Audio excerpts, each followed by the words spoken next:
우리가 함께 생각해 볼 텐데요. 참 그렇습니다. 이 가인과 아벨을 생각하면 참 가슴 아픈 그런 모습이죠. 우리가 성경에서의 이 모습을 보니까 가인이 아벨을 죽였다 이렇게 생각하고 말지, 여러분 얼마 전에 우리 한국 사회도 참 떠들썩한 그런 충격적인 사건 하나가 있었죠. 인천 모자 살인 사건이 있었지 않습니까? 그 돈 문제 때문에 뭐 얼마나 대단하다고 그 돈 문제 때문에 자기 어머니를 그리고 자기의 친형을 그렇게 살인할 수가 있습니까? 그렇게 잔인하게 그렇게 살인할 수가 있겠습니까?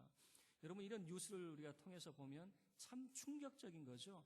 오늘 성경도 여러분 그런 충격적인 그런 사건 하나를 기록을 하고 있는 것입니다. 한 가정의 평화가 깨져버리는, 여러분 지금 1절과 2절의 모습을 보면, 특히 1절의 모습을 보면 이 가정에 행복이 묻어나고 있거든요. 우리 1절 보시겠습니까? 1절 함께 읽겠습니다. 아담이 그의 아내 하와와 동침하매 하와가 임신하여 가인을 낳고 이르되 내가 여호와로 말미암아 득남하였다 하니라. 여러분 이 가정의 기쁨이 느껴지십니까? 하와가 아이를 낳고 난 다음에 얼마나 기뻤던지. 이건 누가 주신 아이예요? 이건 남편과의 관계 속에서 나온 아이가 아니라 이 아이는 하나님이 내게 주신 사람이다 라고 하는 하나님의 선물로서의 가인이라고 하는 그런 이름을 짓게 되어지는 거죠. 여러분이 가인이라고 하는 이름 속에서 보여주는 것은 여자의 후손이라고 하는 그런 이미지가 이 속에 담겨져 있습니다. 단순히 내가 아들을 낳았다라고 하는 것이 아니라 우리가 3장 15절 말씀에서 이 뱀의 후손과 여인의 후손의 그런 갈등 관계를 우리가 살펴봤죠. 그리고 여자의 후손이 뱀의 그런 머리를 박살을 내게 되어지는데, 이 여자의 후손이 갖는 그 의미는 무엇이냐면 그들이 에덴 동산에서 쫓겨나게 되어지지만 그 아들이 우리를 에덴 동산으로 다시 그 생명나무의 길로 인도하게 되어질 것이다 라고 하는 기대가 그들 가운데 있는 것이거든요. 그래서 이런 생각을 해볼 수 있어요. 에덴 동산에서 쫓겨난 아담의 가족이 에덴 동산에서 멀리 갔을까요? 가까운 곳에 있었을까요? 제가 볼 땐 가까운 곳에 있었을 것 같아요. 가까운 곳에 있으면서 매일 아침 눈만 뜨면 에덴 동산을 쳐다보면서 이 두루도는 화영검이 사라졌을까? 그룹들이 사라졌을까? 매일 아침마다 눈 뜨면은 그것을 봤을 것 같아요. 언제나 저 길이 열리려나, 에덴 동산의 그 길이 언제 생명나무의 길이 열리려나, 아마 그곳을 바라보지 않았을까. 그런데 이제 1절에서 아들을 낳게 되어지는데 그 아들이 그들을 에덴 동산으로 이끌 아들로서 이제 생각을 하게 되어지는 거죠. 왜 그러냐면 여러분 4장 1절의 모습을 보게 되어지면 이름을 누가 짓고 있는가라고 하는 것을 눈여겨보시길 바랍니다. 보통 여러분이 이름을 누가 짓느냐라고 하는 것인데, 보통 이름을 짓는 사람은 아담이었습니다. 하나님께서 지으신 짐승을 데리고 오면 아담이 그 이름을 부여를 해주는 거죠. 그리고 아담이 부르는 대로 그 이름이 되었습니다. 그런데 4장 1절을 보세요. 누가 가인과 아벨이라고 하는 이름을 짓게 되어집니까? 여자가 짓고 있어요. 하와가 짓고 있는 것이죠. 그래서 가인과 아벨이라고 하는 이 이야기 속에는 단순히 두 형제의 갈등 관계를 보여주는 것이 아니라 가인을 이 하와는 여자의 후손으로서 인식을 하고 있는 거죠. 그래서 여호와께서 내게 주신 아이, 내게 주신 사람이라고 하는 의미에서 가인은 얻는다, 소유한다라고 하는 그런 의미가 있습니다. 얼마나 부모를 기쁘게 했겠습니까? 얼마나 그 부모에게 참 기쁨이 되었겠습니까? 온전히 기대를 가지고 있는 거죠. 이 아이가 장차 우리를 에덴 동산으로 이끌 여자의 후손이다라고 하는 기대를 가지고 있는 거죠. 반면에 여러분 2절의 모습을 보면 아벨이라고 하는 이제 아이를 낳게 되어지는데, 아벨 그 뒤에는 아무 말도 없어요. 부모에게 전혀 기대가 없는 것 같아요. 그런데 아벨이라고 하는 그 이름의 뜻도 보니까 허무, 숨이라고 하는 그런 내용이거든요. 그러니까 허무한 거죠. 다시 이야기하면 그 하와가 봤을 때의 가인은 정말 기대할 수 있는 아이예요. 여러분은 어떤 아이를 기대를 합니까? 여러분 자녀 가운데도 공부도 잘해요, 머리도 명석해요, 그리고 부모 말도 순종을 하게 되어집니다. 그리고 하나를 말하면 열을 통달하는 그런 아이들, 여러분 얼마나 기대를 하게 되어집니까? 그런데 아벨을 보게 되어지면 제가 볼 땐 그래요. 꼭 그렇지만 않겠죠. 제가 추측을 해보면 아벨이라고 아이는 허무해요. 기대할 게 하나도 없어요. 공부도 못해요. 정말 이 인생이 얼마나 참 지질한 그런 인생인지 기대할 게 하나도 없어요. 그래서 붙여준 이름이 아벨이에요. 기대할 게 아무것도 없다는 거, 허무함이라고 하는 거죠. 그런데 여러분이 3절부터 이제 그들의 그 직업을 보게 되어지면 2절에서 아벨은 양 치는 자라고 하는 건데, 단순히 양만을 치는 것이 아니라 여기서 말하는 양은 작은 가축을 말하게 되어집니다. 그래서 양과 염소와 같은 작은 가축을 이게 그 기르는 자가 바로 아벨이 되어지고, 그리고 가인은 농사하는 자가 되어졌습니다. 농사한다라고 하는 것은 뭐냐면 직역을 하면 땅의 노예 또는 땅을 섬기는 자라고 하는 이 농사꾼이 되어졌는데, 이 농사꾼은 자기 아버지의 가업을 이어받게 되어지는 거죠. 하나님께서 그 아담에게 뭐라고 이야기했습니까? 너는 땅을 경작하는 자가 되어야 된다라고 이야기했잖아요. 그래서 그 아버지 아담의 가업을 이어받고 있는 사람이 바로 이 가인, 모든 그 어머니의 기대를 한 몸에 안고 있는 그 아들이 바로 가인이라고 하는 것이죠. 그런데 3절부터 7절까지의 모습을 보게 되어지면 이 가정에 이제 갈등이 시작이 되어지고 문제가 이 가정 가운데 생겨나게 되어집니다. 3절을 보시면 세월이 지난 후에라고 하는 그런 표현이죠. 이 두 아이가 자라게 되어져서 이제 성인이 되어졌겠죠. 그리고 하나님 앞에 이제 제사를 지내게 되어지는데, 가인은 자기가 농사했던 것으로 하나님 앞에 제사를 지내게 되어지고, 그리고 아벨은 자기가 기르는 그런 가축을 통해서 하나님 앞에 제사를 드리게 되어집니다. 자, 그러면 이렇게 생각해 볼 수 있죠. 우리는 당연히 생각하게 되어지면 하나님은 누구의 제물을 받으실 거라고 우리는 당연히 생각을 하게 됩니까? 당연히 가인의 제물을 하나님이 받으실 거라고 생각을 하죠. 명석한 아들입니다. 사람입니다. 그리고 하는 일들마다 참 지혜롭고 똑똑하게 행하기 때문에 이 아이가 하나님 앞에 제물을 드리면 하나님이 받으시겠죠. 아벨이 드리는 예배, 그런 예배를, 제사를 하나님이 받으실까? 사실 여기에는 의문이 드는 거죠. 그런데 문제는 뭐냐면 이게 서로 바뀌게 되어지는 겁니다. 하나님께서 아벨과 그의 제물은 연락을 하시게 되어지지만 가인과 그의 제물은 하나님이 연락을 하지 않는다라고 하는 거죠. 연락이라고 하는 것은 뭐냐면 바라본다라고 하는 의미가 있거든요. 다시 이야기하면 아벨이 드리는 제물은 하나님께서 기꺼이 바라보시면서 즐거워하시는데, 가인이 드린 예물은 하나님이 쳐다도 안 보신다, 그 말입니다. 지금 여러분, 이 제물을 드리는 것이 어떤 한 번을 말하는 것이 아니라 지속적인 행위를 말하게 되어지는 것이죠. 계속해서 반복적으로, 예를 들면 매 해년마다 제물을 드릴 때마다 가인은 속상한 거죠. 제물을 드릴 때마다 아벨의 제물은 하나님께서 기꺼이 받아주시는데 이 가인의 제물은 하나님이 받지 않는 거죠. 자, 그러면 왜 하나님께서는 아벨의 제물을 받으시고 가인의 제물을 하나님께서 버리셨을까? 오늘 본문 말씀을 통해서 두 가지 힌트를 우리가 찾아볼 수가 있습니다. 자, 우리 4절 말씀을 함께 읽도록 하겠습니다. 4절. 아벨은 자기도 양의 첫 새끼와 그 기름으로 드렸더니 여호와께서 아벨과 그의 제물은 받으셨으나, 아벨과 그의 제물이라고 하는 그런 표현입니다. 여러분, 이 말은 무슨 말이냐면 5절 말씀을 보면 가인과 그의 제물이라고 하는 거예요. 그러면 하나님께서 받으시고 거절하신 것이 무엇이냐? 단순히 제물만을 말하고 있지는 않더라라고 하는 겁니다.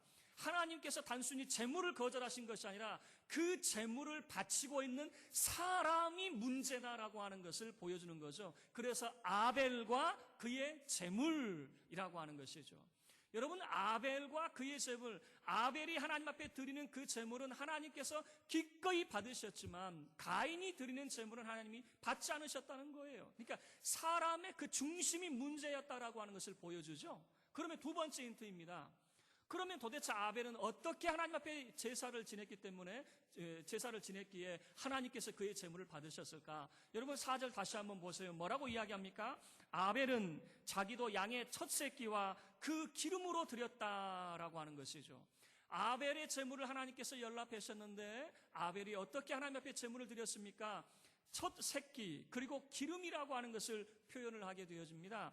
여러분이 첫 것이라고 하는 의미, 이것이 무엇입니까? 우리가 11조라고 하는 것을 통해서도 우리가 살펴봤지만 10의 1조라고 하는 것은 10의 1은 하나님의 것이요 10의 9는 내 것입니다라고 하는 것이 아니죠. 10의 1이라고 하는 첫 것을 하나님 앞에 바침으로 무엇을 고백하냐면 나머지 10의 9, 다시 이야기하면 내게 주어진 이 모든 재물들은 다 하나님의 것입니다 라고 하는 믿음의 고백이 첫 것의 고백이거든요. 그래서 아벨은 하나님 앞에 제물을 드릴 때 어떤 마음가짐으로 드리는 겁니까?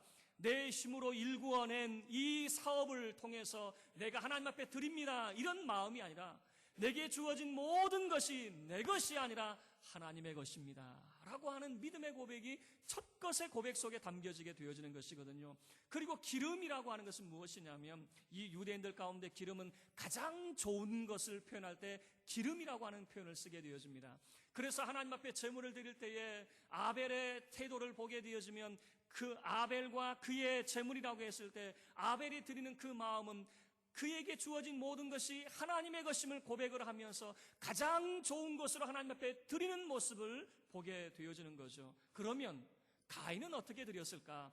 여러분 3절의 모습을 보세요. 세월이 지난 후에 가인은 땅의 소산으로 제물을 삼아 여호와께 드렸고 라고 하는 거죠. 땅의 소산으로 드렸어요. 그런데 그 다른 이야기가 없어요. 다시 이야기하면 여러분, 땅의 소산 가운데서는 첫 것이 없습니까? 아닙니다. 땅의 소산의 첫 것이 무엇입니까? 첫 낫을 되었을 때에 그것을 하나님 앞에 바쳐 드림으로 첫 것을 하나님 앞에 드리는 것이거든요. 뿐만 아닙니다. 좋은 과일, 가장 좋은 것으로 하나님 앞에 드리는 것이거든요. 농사 지은 것 가운데에서도 하나님 앞에 바치는 것은 여러분 흠이 난 것으로 하나님 앞에 드리는 게 아니에요. 가장 좋은 것으로 하나님 앞에 드리는 것이거든요. 그런데 가인이 드리는 제물 가운데서는 첫 것이라고 하는 표현과 가장 좋은 것이라고 하는 표현이 생략되어 있는 것입니다. 그러면 이 속에 우리가 추측해 볼 수 있는 것이 무엇입니까? 가인은 첫 것에 대한 고백이 없어요. 그 말은 무슨 말입니까? 농사 지은 이 모든 것이 다 누구의 힘으로 지은 거예요? 내 힘으로 지은 거죠. 자기 힘으로 지은 것 가운데에서 하나님 앞에 제물을 드리고 있는 모습을 보여주게 되는 것이죠. 하나님은 사람의 중심을 보십니다. 하나님은 하나님의 은혜를 경험한 자. 아벨은 부모에게 촉망받지 못한 사람이에요. 기대받지 못한 사람이에요. 그런데 그 마음속에는 하나님의 은총이 자리 잡고 있는 사람이었죠. 그래서 사람이 볼 때에는 아무것도 아닌 아벨을 하나님은 기억하시고 그의 제물을 연락해 주시는 겁니다. 왜요? 그 마음이 하나님을 향한 진정한 마음이 있었기 때문이다라고 하는 것이죠. 자, 우리가 생각하는 것과는 정반대였습니다. 가인, 이렇게 촉망받는 아들이 드리는 예물을 하나님께서 받으실 줄 알았더니 아니네요. 오히려 하나님의 은총만을 기억하는 이 아벨의 제물을 하나님께서 받게 되어지는 거죠. 여러분, 이 아벨이 어떤 사람입니까? 예수님께서는 이 순교자의 피를 이야기할 때 그 순교자의 첫 번째 피를 아벨의 피라고 예수님께서 소개를 하게 되어지거든요. 그래서 이 아벨은 믿음으로 하나님 앞에 드림으로 최초의 순교자가 바로 이 아벨이라고 하는 사람이 되게 되어지는 겁니다.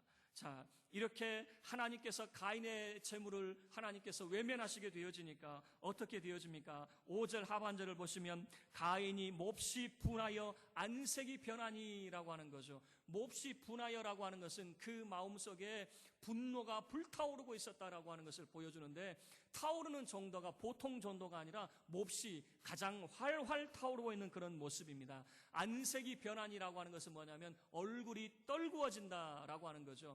사람이 화가 나면 어떤 모습이죠? 저는 제가 화가 잘 안 나기 때문에 잘 모르겠어요. 화가 나니까, 여러분 사람이 화가 나면 얼굴을 서로 마주 봐요, 못 봐요? 못 보는 거죠. 그 마음속에 분노가 있으면 사람의 눈을 쳐다봐요, 못 쳐다봐요? 못 쳐다보는 거죠. 저는 모르겠어요. 이게 화가 나 있는 가인의 모습이, 얼굴을 떨구고 있는 그 모습이 이러고 있는 건지, 지금 자기가 화가 나 있는 그런 모습이거든요. 이 모습을 하나님이 봤어요. 여러분, 지금 가인이 계속해서 분노로 불타오르고 있는데, 사람이 화가 나면 어떻습니까? 마음에 품는 생각이 좋은 생각이에요, 나쁜 생각이에요? 화난 사람이 좋은 생각 품을 리가 없는 거죠. 사람이 화가 나면 마음속에 무슨 생각을 품게 되어져요? 죽일 놈, 살릴 놈, 이러고 있겠죠. 하나님이 그 마음을 보시는 거죠. 그리고 가인에게 하나님께서 찾아가셔서 그에게 충고하고 권면을 하십니다. 6절 말씀에 여호와께서 가인에게 이르시되 내가 분하여 함은 어찌 됨이며 안색이 변함은 어찌 됨이냐. 야, 왜 네가 분하고 네 안색이 변하냐? 네가 도대체 뭘 잘했길래 네 얼굴이 변하고 네가 화를 낼 상황이냐? 지금 그런 이야기거든요. 그러면서 7절에 충고를 하고 있습니다. 우리 7절 말씀 우리 함께 합독하겠습니다. 내가 선을 행하면 어찌 낯을 들지 못하겠느냐? 선을 행하지 아니하면 죄가 문에 엎드려 있느니라. 죄가 너를 원하나 너는 죄를 다스릴지니라. 여러분, 분노하고 있는 가인의 마음 속에는 죄질 생각만 가득 차 있다는 것을 하나님이 알고 계시는 거죠. 분노로 가득 차 있는 가인의 모습이에요. 내가 선을 행하면 이라고 하는 표현이죠. 하나님이 가인에게 원하는 건 너 선을 행해야 되지 않겠느냐. 그런데 왜 네 마음속에 악한 것으로 가득 차 있느냐라고 하는 것을 말하게 되어지는 거죠. 선을 행하지 아니하면 죄가 문에 엎드려 있다라고 하는 것입니다. 선을 행하지 않게 되어지면은, 그래 계속해서 분노의 마음을 가지고 있게 되어지면, 죄질 생각을 갖게 되어지면은 죄가 너를 삼키게 되어진다라고 하는 것을 말하는 거죠. 죄가 너를 원하지만 너는 죄를 다스려야 되지 않겠느냐라고 하는 것입니다. 여러분, 우리가 생각해야 될 것은 이겁니다. 가인은 원래부터 나쁜 사람이고 아벨은 원래부터 좋은 사람이었느냐? 천만의 말씀입니다. 모든 사람은 해 아래서 다 똑같습니다. 착한 사람, 나쁜 사람이 없어요. 어떤 사람이 나쁜 사람이 되어집니까? 죄를 다스리지 못하기 때문에 나쁜 사람이 되어지는 겁니다. 가인이 원래부터 나쁜 사람인가요? 아니죠. 그는 부모에게 총망받는 사람이었습니다. 그 어머니가 여자의 후손, 자기들을 에덴 동산으로 이끌어가게 되어질 여자의 후손으로 생각을 했어요. 모든 기대를 한 몸에 가지고 있는 사람이었어요. 어떻게 나쁜 사람입니까? 그는 나쁜 사람이 될 수가 없는 거죠. 그런데 왜 가인이 살인자가 되어집니까? 하나님이 말씀하시는 거죠. 너는 죄를 다스려야 된다라고 하는 거죠. 우리들도 마찬가지입니다. 우리들도 착한 사람, 나쁜 사람이 따로 있는 게 아니에요. 처음부터 나쁜 사람이 있는 게 아니라 그 말이에요. 죄를 못 다스리니까, 내 마음속에 찾아오는 분노를 다스리지 못하니까, 분노를 우리가 갖게 되어지면 계속해서 죄질 생각만 하게 되어지는 거죠. 죽일 놈 살릴 놈 하게 되어지는 거예요. 하나님이 충고하시는 거죠. 너 죄를 다스려야 된다. 네가 죄를 다스리지 않으니까 죄가 네 문 앞에 지금 엎드려져 있다, 그 말입니다. 죄가 너를 삼키려고 하고 있다라고 하는 것이죠. 여러분, 하나님께서 가인에게 이렇게 충고를 하셨어요. 그러면 알아들어야 되지 않겠습니까? 그런데 8절 말씀을 보세요. 가인이 동생을 꼬드겨 가지고 들로 데리고 나가더니 그냥 거기에서 쳐 죽이게 되어지는 겁니다. 그리고 난 다음에 9절부터 12절 말씀을 보게 되어지면 하나님께서 이 가인을 찾아가게 되어집니다. 그러면서 하나님이 질문하죠. 가인아, 네 동생 아벨이 어디냐? 라고 하나님이 물어보시죠. 9절 말씀에. 그랬더니 가인이 뭐라고 이야기합니까? 내가 알지 못하나이다. 내가 내 아우를 지키는 자니까 라고 하는 그런 표현을 쓰고 있어요. 이 말은 뭐냐면 하나님 앞에 대들고 있는 그런 모습이에요. 여러분, 내가 내 아우를 지키는 자이니까 그 말은 무슨 말이냐면 내가 내 아우 아벨처럼 양이나 치는 사람입니까? 그 말이에요. 나는 농사 짓는 사람이지 양 키우는 사람 아니잖아요. 내가 내 아우처럼 저 비천한 일이나 하는 사람처럼 보입니까? 내가 내 아우나 지키는 목동인 줄 아십니까? 이런 표현을 쓰고 있는 거죠. 다시 이야기하면 하나님 앞에 턱을 고쳐 세우면서 하나님 앞에 이야기하는 거죠. 왜 내게 아우를 찾습니까? 내가 아우와 같은 그런 목동인 줄 알았어요. 나는 농사꾼이에요, 농사꾼. 이렇게 이야기하는 거죠. 그럴 때 하나님께서 말씀을 하는 거예요. 무슨 말씀입니까? 땅이 내게 핏소리가 지금 내게 하소연을 하고 있다. 내 동생의 핏소리가, 그 피에 한 맺힌 울부짖음의 소리가 땅에서부터 내게 들리고 있는데, 땅이 네 손에서부터 아우의 피를 받았다고 이야기하는데 너 어찌된 일이냐라고 하는 거죠. 그러면서 이야기합니다. 11절 말씀에 땅이 그 입을 벌려 내 손에서부터 내 아우의 피를 받았은즉 내가 땅에서 저주를 받을 줄 알아라, 그 말이죠. 그러면서 무슨 말합니까? 12절 말씀에 우리 함께 읽도록 하겠습니다. 12절입니다. 내가 밭을 갈아도 땅이 다시는 그 효력을 내게 주지 아니할 것이요 너는 땅에서 피하며 유리하는 자가 되리라 라고 하는 거죠. 땅에서부터 그가 이제는 저주를 받게 되어지는데, 너 농사꾼이라고? 너는 양이나 치는 그런 목동이 아니라 농사꾼이라고? 네가 땅에서 저주를 받을 줄 알아. 그래서 다시는 땅이 너에게 효력을 내주지 아니하고 너는 이제 땅에서부터 피하며 유리하는 자가 될 거야 라고 하는 그런 저주의 말씀을 하게 되어지는 거죠. 피하며 유리한다라고 하는 것은 뭐냐면 목적 없이 정처 없이 떠도는 인생이 되어진다라고 하는 것입니다. 여러분, 목적지가 없는 인생만큼 불행한 인생이 없어요. 시내 나가보세요. 수많은 인파가 오고 갑니다. 그 수많은 인파가 오고 가면도 가만히 보시면 다 목적지가 있어요. 집을 향해서 가는 사람, 직장을 향해서 가는 사람, 물건을 사기 위해서 가는 사람, 만나기 위해서 가는 사람, 수많은 사람이 오고 가도 다 목적이 있는 상태에서 오고 가는데, 불행한 인생이 무엇이냐? 목적지가 없이 떠도는 인생이 불행한 인생이 되어진다라고 하는 것을 보여주는데, 이 가인의 인생이 하나님 앞에 저주받은 인생이 되어지는데, 이제는 하나님으로부터 쫓겨나서 그 인생이 어떤 인생이 되어집니까? 피하며 유리하는, 정처 없이 목적지 없이 떠도는 인생이 되어진다라고 하는 것이죠. 그럴 때 이제 13절부터 15절 말씀을 보면 가인이 하나님 앞에 항변을 합니다. 하나님, 이건 내가 지기에 너무나도 무거운 짐입니다. 이건 너무나도 큰 죄벌이 아닙니까? 그러면서 14절 말씀에 하나님 앞에 부탁을 하게 되어지는데, 자, 우리 14절 보시면, 주께서 오늘 이 지면에서 나를 쫓아내시온즉 내가 주의 낯을 배웁지 못하리니 내가 땅에서 피하며 유리하는 자가 될지라. 무릇 나를 만나는 자마다 나를 죽이겠나이다. 내가 땅에서 피하며 유리하는 자가 되기는 될 거예요. 하나님께서 저주하셨기 때문에. 그런데 문제는 뭐냐면, 나를 만나는 자마다 나를 죽이겠나이다 라고 하는 표현 때문에 이제 우리가 궁금증이 있는 거죠. 나를 만나는 자? 아니, 그렇다면 이 아담의 가족 외에 다른 인류가 있었나 라고 하는 거죠. 그래서 통일교회 문선명 같은 사람은 이렇게 표현을 합니다. 아담 외에 열등한 족속이 있었다라고 그렇게 표현을 하게 되어지거든요. 열등한 족속이 있었다. 아니면 아담 외에, 아담의 가족 위에 다른, 아니면 아담의 후손들이 더 많았는가라고 하는 그런 추측을 하게 되어지죠. 자, 그러면 나를 만나는 자라고 하는 것을 우리가 어떻게 해석을 해야 되는가라고 하는 거예요. 여러분, 이 당시에 수많은 사람이 있었다라고 보기보다는 이런 표현입니다. 자, 나를 만나는 자가 나를 죽인다라고 하는 것은 뭐냐면 보복입니다. 보복. 그렇죠? 한번 생각을 해보세요. 가인이 어떤 사람인지 알 수 없고 가인과 아무 상관이 없는 사람이 보복을 할 수 있겠느냐 그 말이에요. 가인과 아무 상관이 없는 사람이 가인을 보자마자 저 죽일 놈 하겠느냐 그 말이에요. 아니죠.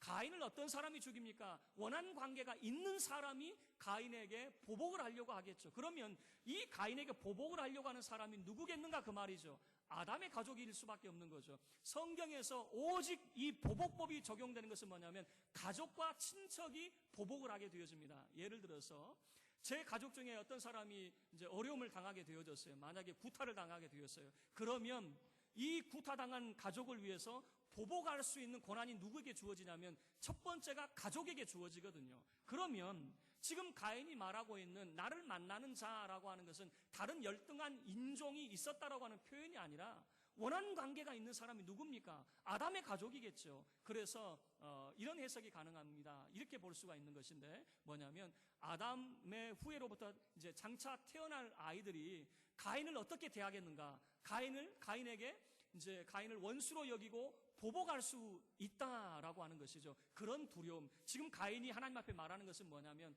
내 인생은 땅에서 피하며 유리하는 인생이 맞습니다. 그런데 내가 보복을 받는 인생이 되어지면 이거 참 억울합니다 라고 하는 거죠. 그럴 때 하나님께서 15절 말씀에서 하나님께서 표를 하나 주십니다. 너를 해하게 되어지면 벌을 7배나 더 받게 되어진다 라고 하는 하나님께서 표를 주시죠. 여러분, 이 표라고 하는 것은 면죄부를 주시는 것이 아닙니다.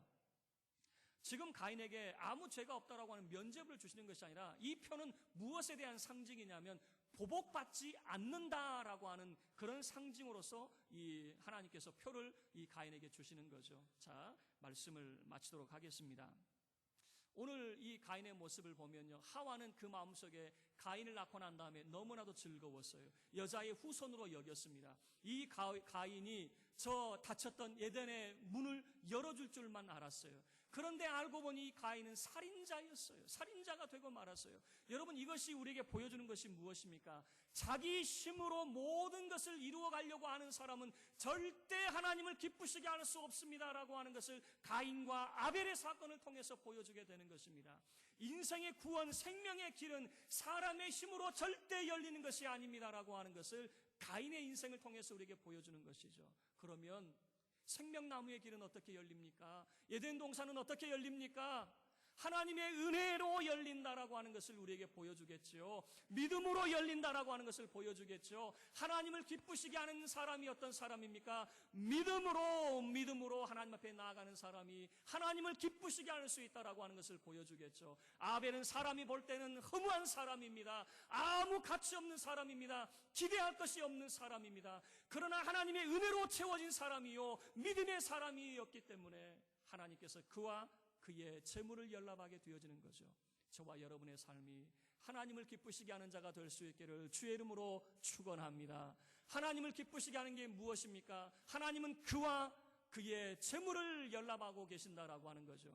우리가 하나님 앞에 재물만 드렸다 하나님께서 이것을 연락하시는 것이 아니에요. 그 재물을 바치는 그 사람의 마음을 하나님이 오늘도 살피고 계신다라고 하는 거죠. 우리가 어떤 마음으로 하나님 앞에 서 있는가, 이것이 더 중요하다라고 하는 것을 성경이 우리에게 보여주고 있는 거죠. 여러분, 생명나무의 그 길을 열 수 있는 것이 무엇입니까? 오직 믿음입니다. 하나님을 기쁘시게 할 수 있는 것이 무엇입니까? 그와 그의 재물이라고 하는 우리의 마음이 오늘도 하나님의 은혜를 구하고 믿음으로 하나님 앞에 나아가게 되어질 때에 하나님을 기쁘시게 할 수 있을 것입니다. 저와 여러분이 하나님의 기쁨이 되어지는, 하나님 기뻐하시는 재물이 될 수 있기를 주의 이름으로 축원합니다. 우리 다 같이